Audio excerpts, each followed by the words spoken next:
तो ये है सील्ड की वीडियो का ब्रेकडाउन का थर्ड पार्ट। और इससे पहले अगर आपने डीन एम्ब्रोस और सेथ रॉलिंस की वीडियोस के पार्ट नहीं देखे तो आप प्लीज़ उसे देखिए, उसके बाद थर्ड पार्ट आप जरूर देखिएगा, क्योंकि इस वीडियो के अंदर मैं प्रॉपर्ली एक्सप्लेन करने वाला हूँ क्यों सेथ रॉलिंस और डीन एम्ब्रोस की तरह ही रोमन रेंज भी बिल्कुल भी नहीं चाहते कि सील्ड दोबारा WWE में बने। लेकिन उससे पहले आप रीड बटन को सब्सक्राइब कीजिए, इस वीडियो को लाइक ठोक लीजिए ताकि आपको ऐसे अपडेट्स मिलते रहे जो कि और बाकी यूट्यूबर्स कभी WWE के बारे में आपको बताते ही नहीं होंगे।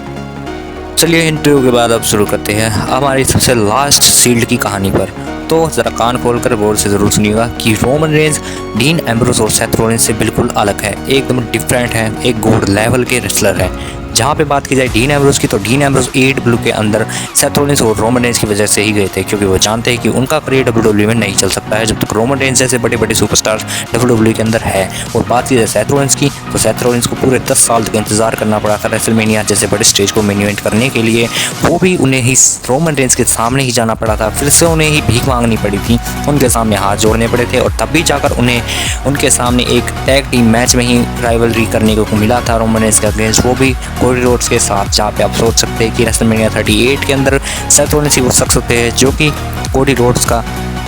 डेब्यू कराते हैं, और फर्स्ट एवर मैच भी रेसलमेनिया का उनका ही सबसे बेहतरीन माना जाता है, जब कोडी रोड्स के सामने उनकी कई बार राइवलरीज को कंटिन्यू करा जाता है। और इस सब के मामलों में अगर रोमन रेंज की ओर देखा जाए तो रोमन रेंज चाहते तो भी वो सील्ड को दोबारा बना सकते थे, जहाँ पे अब के टाइम में आप लोग पिछले 5 साल से देखते आ रहे हैं कि रोमन रेंज ब्लड लाइन जैसी बेहतरीन टीम को जन्म देते हैं या उनको बनाते हैं, जहाँ पे उनकी टीम मेंबर्स बहुत ही ज़्यादा होनहार होते हैं, जे यूसोस, जिमी यूसोस या फिर सोलो सिकोआ या फिर पॉल हेमन। तो आप इस बात को बिल्कुल ध्यान से सुनिएगा दोस्तों कि जहाँ पे सेथ रॉलिंस, रोमन रेंज या फिर और कोई रेसलर हो, भले ही वो चाहते तो सेथ रॉलिंस को जोड़कर या किसी और तीसरे रेसलर को जोड़कर ब्लड लाइन की जगह सील्ड को वापस बना सकते थे, like AJ styles, dean Ambrose की जगह हमें ड्रू मैकिंटायर देखने को मिल सकते थे, या फिर डॉल्फ जिगलर मिल सकते थे, जो कि पहले से ही फैंस के ऊपर बहुत ही ज़्यादा क्रेज के साथ हाइप्ड है। लेकिन अगर बात की जाए दोस्तों बाकी सुपरस्टार्स की, तो रोमन रेंज एक लीडर की तरह ब्लड लाइन को लीड करते आए हैं। आप खुद ही सोचिए,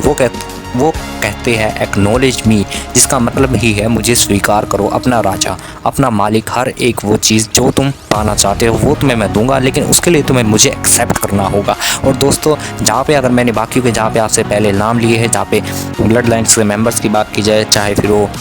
जे यूसोस हो, जिमी यूसोस हो, सोलो सिकोआ हो, या फिर अब उनके नए मेंबर्स टामा टोंगा या फिर टोंगा लोंगा, वो जो भी कोई है, या फिर रोक हो, वो सब के सब भी रोमन रेंज के फैमिली मेंबर है, रियल फैमिली मेंबर्स है दोस्तों। तो आप सभी लोग ये बात एक्सेप्ट कर सकते कि फैमिली किसी भी मामले के अंदर कॉन्ट्रैक्ट या पैसे को नहीं लाएगी, वो अपने बड़े भाई को हमेशा एक्सेप्ट करेगी और ये तक कहेगी कि हाँ तुम हमारी लेगेसी को कंटिन्यू कर सकते हो। जहाँ पे एग्जाम्पल के तौर पर रेसलमेनिया 40 किक ऑफ का शो आप लोग देख सकते हो, जहाँ पे एक बहुत ही बड़ा पेड एग्जाम्पल के तौर पे रोमन रेंज ने सामने रखा था कि मेरी ब्लड लाइन पूरे के पूरे यूनिवर्स में सबसे बड़ा खानदान है और मैं इस लेगेसी को कंटिन्यू रखना चाहता हूं। और वहीं पे दोस्तों हम लोगों को देखने को मिलता है कि जितने भी ब्लड लाइन्स के मेंबर हैं वो ऑलरेडी WWE में टर्न आउट कर चुके हैं और बहुत ही बड़ा बड़ा नाम भी कमा चुके हैं, जैसे कि द रॉक, या फिर जितने भी लोग अभी तक ब्लड लाइन के अंदर आए हैं वो पहले से ही रोमन रेंज के साथ कंटिन्यूसली राइवलरी कर चुके हैं, या फिर पहले से ही वो रोमन रेंज के ब्लड के साथ जुड़े हुए हैं, जिसकी वजह से वो रोमन रेंज की हर बात मान सकते हैं। लेकिन बाकी सुपरस्टार्स का क्या, बाकी सुपरस्टार्स उनकी कोई भी बात नहीं मानेगा, वो बार बार यही कहेगा कि रोमन रेंज के सीने पर बेल्ट चमक रही है,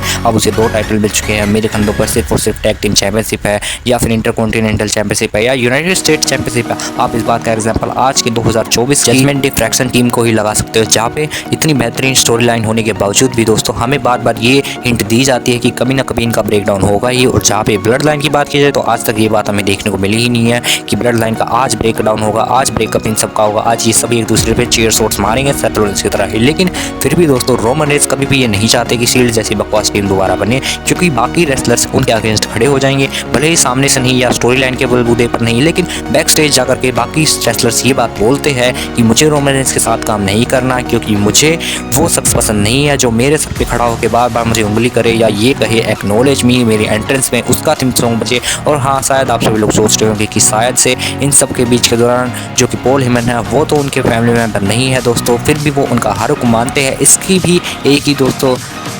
और स्टोरी बची है कि आप ये सोचिए कि पॉल हेमन इस वक्त बहुत ही ज़्यादा एज आउट हो चुके हैं, उनकी लाइफ का जो कि एंड है वो करीब आता जा रहा है। वो हॉल ऑफ फेम के अंदर जा चुके हैं, इंडक्ट हो चुके हैं और अब उन्हें लाइफ में और कुछ भी डिटर्मिनेशन करने की ज़रूरत नहीं है, कुछ और ज़्यादा अचीव करने की ज़रूरत नहीं है। और दूसरी बात, रोमन रेंस और पॉल हेमन 2020 से एक दूसरे के साथ है। जहाँ तक मैं देखता आया हूँ आज तक पॉल हेमन के साथ इतने लंबे टाइम तक कोई क्लाइंट टिक नहीं पाया है जितना कि रोमन रेंस टिके हैं। और दूसरी बात ये है दोस्तों कि पॉल हेमन अभी भी सोलो सिकोवा के लिए काम कर रहे हैं और बहुत जल्द जब तक पूरी ब्लड लाइन का ब्रेकडाउन नहीं हो जाता है या ब्रेकअप नहीं हो जाता है तब तक पॉल हेमन कंटिन्यूसली ही इस प्लान के साथ चलते रहेंगे। और उसके बावजूद भी उनके लिए बहुत सारे प्लान हैं, लाइक ब्रॉक लेसनर का रिटर्न हो जाएगा तो वो उनके साथ अपनी स्टोरी लाइन कंटिन्यू कर सकते हैं या फिर सीएम पन के साथ वो जुड़ सकते हैं। बहुत सारी चीज़ें ऐसी है जो कि उन्होंने अभी तक की भी नहीं होगी, जैसे कि ब्राउन ब्रेकर के साथ वो जुड़ जाएंगे। बहुत सारी चीज़ें ऐसी है जैसे कि बाकी लेजेंड्स करते आए हैं, नए नए सुपरस्टार्स को पुश करने के लिए वो उनके साथ जुड़ जाएंगे, उन्हें अपना नया क्लाइंट बना सकते हैं। लेकिन फिर भी पॉल हेमन अभी भी एक जॉबर है, ना कि ब्लड लाइन के पार्ट है। आप उन्हें कंफर्मली एक कॉन्ट्रैक्ट के तौर पे या फिर ब्लड लाइन के तौर पे नहीं देख सकते हो कि वो हमेशा उनसे कनेक्ट रहेगा। इतिहास गवाह है, पॉल हेमन हमेशा सबको धोखा देते आए हैं और आगे भी चल के वो जरूर देंगे। तो इस वीडियो में यही था दोस्तों, और आगे मैं एक्सप्लेन करने वाला हूँ रोमन रेंस का थर्ड पार्ट कि रोमन रेंस की आखिरी स्टोरी लाइन क्या होने वाली है। लेकिन उसके लिए रीड बटन को सब्सक्राइब जरूर कीजिएगा और इस वीडियो को लाइक जरूर कीजिएगा। साथ ही साथ नेक्स्ट टॉपिक आप मुझे जरूर बताइए, मैं उस टॉपिक पे शॉर्ट वीडियो जरूर बनाऊंगा।